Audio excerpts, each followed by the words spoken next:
Hey, Tanya. Hey, come here. Hey. Hey, Dad, what's up? Not much, just watching your mom's favorite Christmas movie. Huh? You know, the old Christmas classic, It's a Wonderful Life. Oh, not that again. How many times has she made us watch that? I know, it's not exactly the top of my Netflix either, but I don't know. The more I watch it, there's something that gets to me. I don't know, it's so old, and I've seen it so many times every year. It just doesn't seem relevant anymore. Maybe. Hey, why don't you join me? Grab a seat. Yeah. I love the company. We could suffer together. I guess I have time. I'm going out with Charlie later, but I'd hate to leave you alone with this. Oh, you're too kind.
I didn't have time to get some stylish underwear. Why did you give me this on the last book?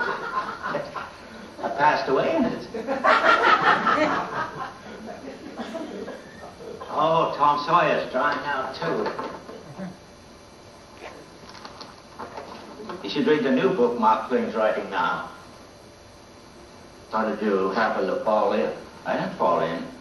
I jumped in to save George. You what? To save me? Well, I did, didn't I? You didn't go through with it, did you? Through with what? Suicide. Oh, it's against the law to commit suicide around here. It's against the law where I come from, too. Where do you come from? Heaven?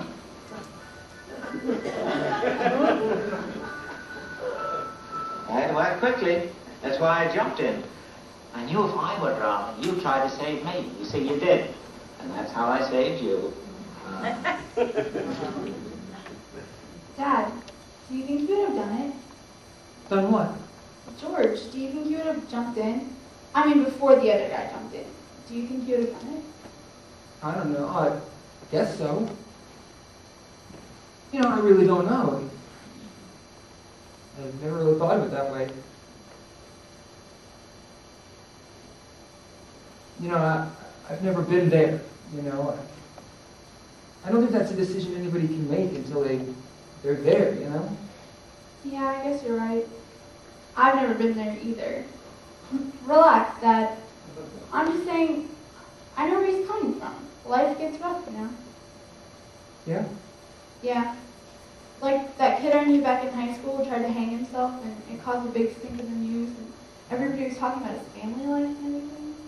Yeah. What was his name? Parson? Parson.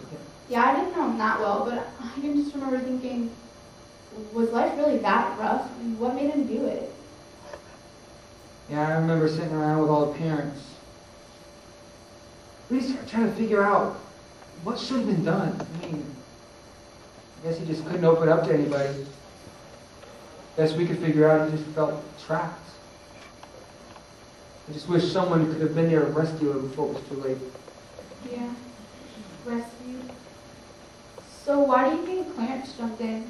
I mean, if he really wanted to rescue George, couldn't he have just gone up to him and talked to him? Maybe. I guess some people just need something big to grab their attention, you know? Like some teenagers I know? Yeah, whatever. Hey, yeah, I'll be right out. Well, that's Charlie, so I have to go. Okay. Hey, Tanya, Yeah, Dad? I love you, kiddo. I know, I love you too. But I still hate this movie.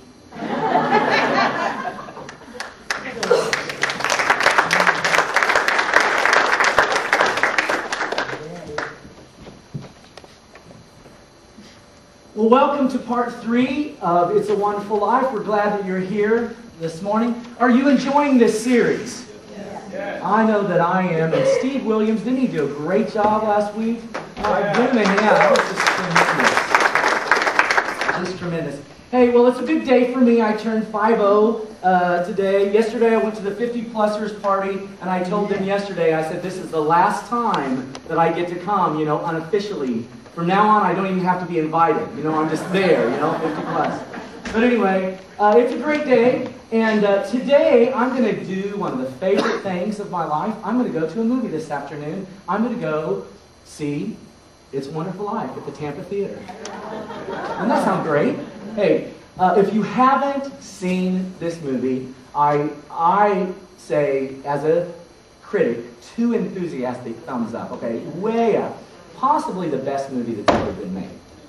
Now, in this clip that we've just watched, if you hadn't figured it out, George is pretty distressed. George is pretty beside himself because his company, the Bailey Building and Loan, is $8,000 in the hole, which would have been a whole lot of money back then. And the reason why he is in the hole is because his brainless Uncle Billy, my least favorite person in the whole movie, his brainless uncle gives $8,000 unintentionally to Potter. He's bragging about the Bailey boys and he slips it into the newspaper. And of course they can't locate it. So George finds himself in a real pickle. He finds himself in a real mess because he's facing charges and possible jail time. He tries every way that he knows to get out of it. He even goes crawling to Potter and say, can you give me something for my life insurance? He calls friends and asks for money. He telegrams, but there's just no way out. And George finds himself standing on the bridge, as we see in this scene, and he's contemplating suicide. And of course, this is where we meet Clarence in the movie. Clarence is George's guardian angel. Clarence has been sent from heaven to rescue George. Clarence kind of gets a bad rap, but he's really pretty smart.